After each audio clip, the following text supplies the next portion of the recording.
ओरिसामधील झेडेसा या संस्थेनं कासवाचं संवर्धन आणि संरक्षणाचं काम ही संस्था करते। या संस्थेनं ओरिसामध्ये एका कासव मादीला टॅग केलं। तिचा टॅग नंबर होता 03233 आणि त्याच कासव मादीने ओरिसा व्हाया श्रीलंका ते गुहागर बीच म्हणजे रत्नागिरीमध्ये येऊन अंडी दिलेली आहेत। मी आता गुहागर समुद्र किनारे आहे आणि ती जी अंडी जिथं त्या मादीने घातली तिथे मी उभा आहे। तुम्ही माझ्या मागे पाहताय हा जो नेट आहे जे कंपाऊंड केलेलं आहे ते कासवांचे अंडी संवर्धन किंवा संरक्षण करण्याचं काम इथली जी संस्था आहे काही कांदलवानाच्या अंतर्गत इथले काही लोक काम करतात आणि त्यांनी या 03233 टॅग नंबरच्या कासविणीची अंडी शोधून काढली रात्री गस्त घालताना आणि ती अंडी शोधून काढून एकूण ती 120 अंडी होती। त्यापैकी 107 अंडी फुटली आणि त्यातील जी 107 पिल्लं आहेत ती 107 पिल्लांना जीवदान दिलेलं आहे। ते गुहागर मधील कांदलवन जे कासव संरक्षण आणि संवर्धनची संस्था काम करते त्यांनी केलेलं आहे। त्यातले काही जण आपल्या बरोबर आहेत, आपण त्यांच्याशी चर्चा करणार आहोत। त्यांनी ही अंडी शोधली आहेत, कशी भेटली आपण त्यांच्याशी विचारणा करणार आहोत। काय सांगाल, ही जी 120 अंडी मिळाली तुम्हाला, कसं संरक्षण केलं, कसे शोधलीत?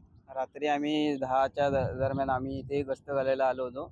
त्या दरम्यान इथे कासव आली होती वरती, अंडी ट्रॅक दिसला ना तिचा, म्हणून आम्ही वरती आलो। अंडी घालून झाली तेव्हा तिचे पायावर हे टॅग दिसला 03233 आणि तिची अंडी काढून इथे संवर्धित केली। 120 अंडी होती ती 120 अंडी ती हीच कासवीण आहे 13233। त्याच्या पुढे तुम्ही कारवाई काय केली, कोणाला कळवलं? मोहन उपाध्याय सर आहेत ना, त्यांना कळवलं। त्यांनी वरती चौकशी केली तेव्हा समजलं ओडिसा मधली कासव आहे ती। ओरिसामध्ये आपण पाहिलं की ओरिसामध्ये ज्या कासविणीला टॅग लावण्यात आलेला जो टॅग नंबर होता तो 03233 हा टॅग नंबर होता। JSI जी संस्था आहे, ZSI ही जी संस्था आहे त्यांनी या कासविणीच्या वरच्या साईडला कवचावर टॅग लावलेला होता आणि तीच कासवीण ओरिसातून श्रीलंका आणि श्रीलंकेतनं महाराष्ट्रात म्हणजे गुहागरच्या समुद्र किनारे आली। म्हणजे जवळजवळ 4500 किलोमीटरचा प्रवास करून ती गुहागरच्या समुद्र किनारे अंडी घालायला आली। आता प्रश्न हा उरतो की ही कासवीण आहे म्हणजे कासवीण मादी आहे ती गुहागर समुद्राच्या कडेलाच का आली अंडी घालण्यासाठी?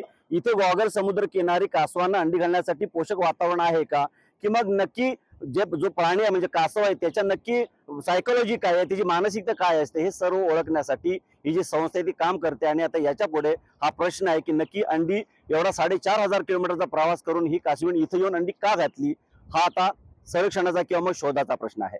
कॅमेरामॅन प्रफुल्ल सह मी राजेश जाधव, न्यूज 18 लोकमत, गुहागर, रत्नागिरी।